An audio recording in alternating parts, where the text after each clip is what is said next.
Cette chronique équipement est une présentation de Sport Rousseau, Hockey Expert et l'entrepôt du hockey. Bonjour à tous. Très heureux d'être de retour cette semaine pour une autre capsule d'équipement en compagnie d'Éric Dupont, spécialiste hockey. Éric, cette semaine, on va revoir les bâtons. Je pense que c'est la pièce d'équipement qui a le plus profité de la technologie. Oui, tout à fait, Pierre. Depuis les 5 ou 10 dernières années, on voit vraiment, depuis l'arrivée des bâtons composites, en fait, on voit vraiment une progression. Puis à un moment donné, on se dit, bien, les fournisseurs vont arrêter d'évoluer. Ça commence, les bâtons sont légers, performants, mais à chaque année, on est surpris des performances, des nouvelles innovations que les fournisseurs amènent. Écoute, en tout cas, moi, là, je trouve ça incroyable, là, l'évolution des bâtons. Là, je sais que les joueurs, c'est très important pour eux autres, naturellement. Oui. Et les joueurs, habituellement, ce qu'ils préfèrent, c'est le feeling du bâton, la légèreté.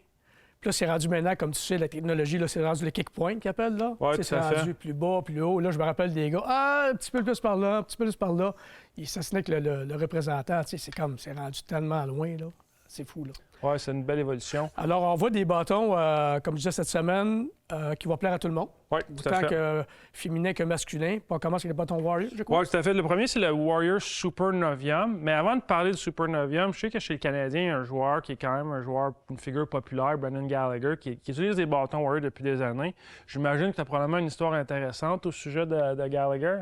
Écoute, Garley, premièrement, c'est un gars extraordinaire. C'est un gars, tu rêves d'avoir 20 joueurs de hockey comme lui dans ton équipe. C'est un gars qui est vraiment impliqué, qui va droit au but, qui n'a pas de détour, qui adore la game, qui donne son 100 comme on peut le voir tout le temps, mais dans les pratiques, puis dans le vestiaire, partout. Puis c'est un gars, bien, si on parle de bâton de hockey, c'est drôle parce que c'est un petit peu paradoxal. C'est le gars qui probablement se soucie moins de ses bâtons que tout le monde. Ouais? Tu sais, Garley, lui, arrive, il prend un bâton. Tu sais, je vais faire des gars le matin d'un match, puis là, ça arrive, ça regarde les bâtons, puis ça s'inspecte, puis lui, il arrive, il prend un bâton, il coupe, il tape, puis entre les périodes, il touche même pas ses bâtons. La plupart des joueurs entre les périodes enlèvent le ruban sur leur bâton, puis leur fait de nouveau, puis ils mettent de la petite cire, puis toutes sortes d'affaires, puis Garley, lui, arrive, il met son bâton là, il se repose. Des fois, les morceaux de tape pendent après, puis des fois, je faisais un détour avec un ciseau pour couper le morceau de tape. Tant qu'à lui, là, ce qui est important, c'est de jouer au hockey. Il gagne la game. C'est un joueur. C'est un guerrier. C'est un guerrier, exactement. C'est comme je disais, donc, le premier bâton, le Warrior, c'est le Super Novium. Puis c'est sûr, on avait le Novium Pro l'année passée, qui est en magasin, qui est encore disponible. Mais le Super Novium Warrior ont vraiment amené ça à un autre niveau.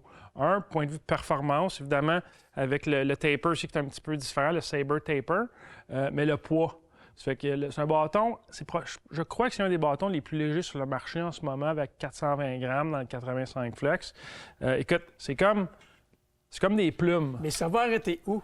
Bien, comme je disais, c'est incroyable, ça s'améliore tout le temps. On se pose toute la question. Puis là, on a hâte de voir l'année prochaine pour 2024, 2025, qu'est-ce qui va arriver en marché. Il va y avoir encore d'autres surprises. Les fournisseurs vont développer de nouvelles choses.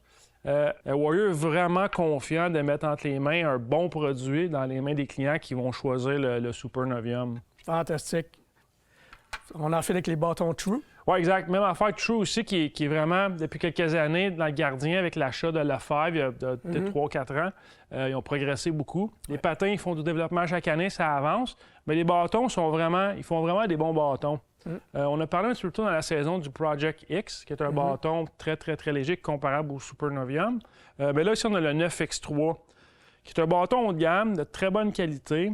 Le poids, le feel, comme tu disais, comment tu te sens, puis surtout le ballon, comment le bâton est balancé. True ont vraiment développé des technologies et des bâtons de très bonne qualité. C'est une compagnie qui s'est beaucoup développée. Hein? Oui, tout à fait. Beaucoup développée, là, comme tu dis, dans le gardien de but, puis ainsi de suite. Oui. Alors, on va terminer avec le CCM. Oui, le dernier bâton que je voulais présenter, c'est un bâton édition limitée que CCM fait. C'est le CCM Ripcord Trigger RIT Pro Chrome. Donc, c'est essentiellement la même construction que le Ripcord RIT Pro qui est en magasin depuis le mois d'octobre, mais avec des graphiques différents. Puis il y a un certain Austin Matthews à Toronto qui utilise ce bâton-là en ce moment. Le bâton édition limitée, encore une fois, un bâton de très haute performance. Quelque chose. Éric, merci beaucoup. Ce fut une belle capsule. On se revoit la semaine prochaine avec les 3 prochaines capsules vont être pour les gardiens de but.